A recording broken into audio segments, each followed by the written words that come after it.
Dead in the water to a $630 million bomb. Why a sport's pettiest war is about to explode.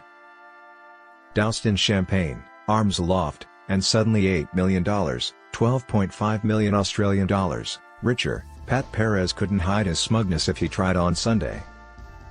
The perennial odd man out didn't do much in the most lucrative year of his long professional career.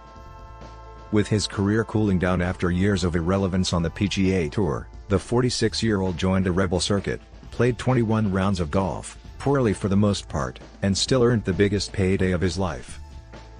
Vindication oozed out of every pore in his body as he provided arguably the single most fitting quote for LIV Golf in 2022. "All the pushback, all the negative comments, everything we've gotten, at this point I really don't care," Perez said. "I mean, I don't care. I'm paid. I don't give a damn."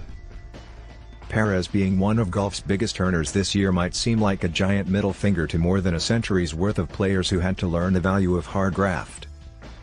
That includes Perez himself, who turned pro in 1997 and took 20 years to earn just 3 wins on the PGA Tour, and nearly $30 million, 46.9 million Australian dollars, in career earnings.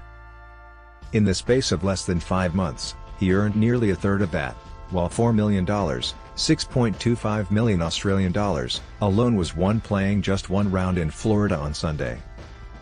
Perez's LIV Golf team, 4 aces featuring Dustin Johnson, Patrick Reed, and Taylor Gooch, did most of the heavy lifting all year.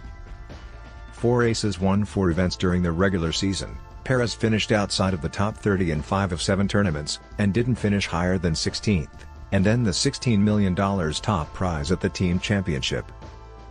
All of this is to say that a tour that so heavily rewards one of its worst players might come across as some sort of joke. However, while golf purists will be filthy at Perez's rise, it should be acknowledged as part of a LIV strategy that's going exactly to plan. LIV Golf chief Greg Norman won't be in a hurry to admit this publicly, but he doesn't want a stocky 46-year-old from Arizona to be among his biggest stars either. But for the first year of the Saudi-backed breakaway, Norman didn't care who won big money, as long as someone was doing it. "Quite honestly, it doesn't matter who plays, we're going to put the event on," Norman told the UK Telegraph in April. "A few of our events will go by and the top players will see someone winning $6 million, $8 million, and say enough is enough. I know I can beat these guys week in week out with my hands tied behind my back." How many players will be thinking that now? The American golf establishment treated Norman with disrespect and didn't take his model seriously despite his insistence that it would work. But few understand the power of the dollar like Norman, who will need to start putting doughs into pies because all his fingers are already occupied. Who will have the last laugh remains to be seen, as it remains early days, but 1 season in, and Norman's LIV model is working so far. LIV Golf might not be the sport's premier tour, but within the space of a few months, it already boasts a field stronger than anywhere outside of the United States.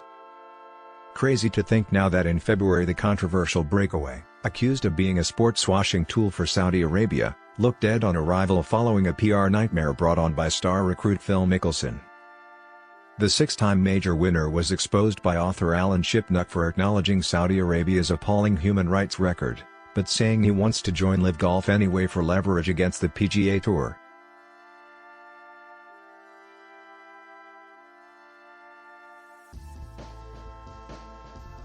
The backlash was immense. Mickelson retreated to the shadows and didn't play competitive golf for months, while Norman claims many of his would-be recruits got the jitters and backed out. "It's dead in the water in my opinion. I just can't any reason why anyone would go." Remarkably, LIV Golf has just wrapped up an 8-event season and plans to almost double in size to 14 next year. The inaugural season started in London with Johnson and Mickelson being the biggest recruits. It ended in Miami with one of the top 3 golfers of 2022, Cameron Smith, joining along with fellow major winners Brooks Koepka, Bryson DeChambeau and Patrick Reed, and rising stars Joaquin Niemann, Abraham Ancer, and Eugenio Chacarra. Who's left? I mean, there's no one. The field's quality vastly exceeds what many expected Norman could assemble in year 1, even with Saudi Arabia's public investment fund footing the bill.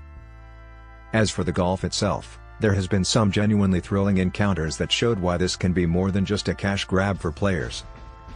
September's event in Boston ended with an exciting three-way playoff between Johnson, Neiman, and Anirban Lahiri.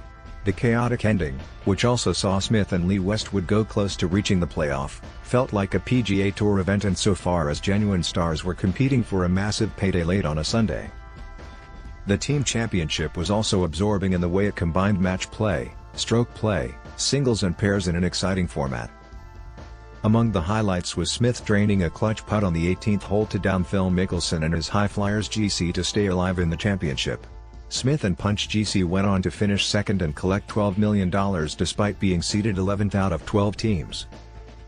The final came down to the wire with four aces narrowly holding off Punch GC by one shot for the $16 million top prize. Every stroke from each team's four players counted towards the final tally, adding importance to every single shot regardless of how the golfers' round was going. Those events were big wins for